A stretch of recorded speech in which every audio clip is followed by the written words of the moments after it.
So we'll do a quick walk around.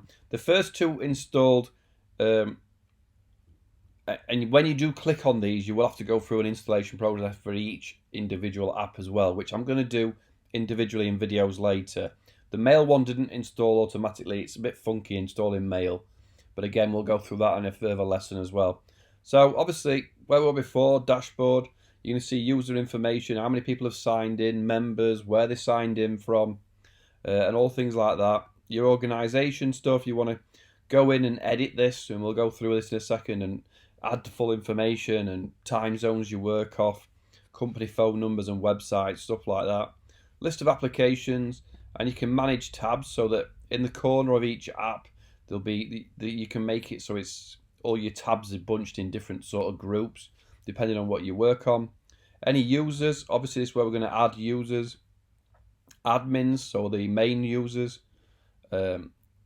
Groups, different groups, create groups for your team, share documents, send emails. So you can have groups for inter-office groups and then teams and stuff like that. Any domains, we're going to obviously have to add a domain to then be able to map to an email address. It's a little bit funky, but we will be doing full training on that.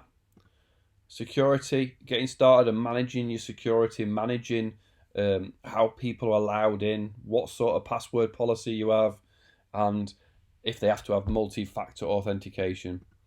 Marketplace, any extra stuff, so third-party apps out there that make you link with other things. Sorry, somebody always wants to come in when I start filming. Active Directory, I'm not exactly sure what this is at the minute, it's kind of new.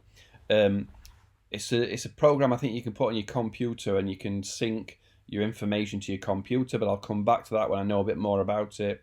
And then obviously reports, setting up and user reports, information reports that you'll need further on.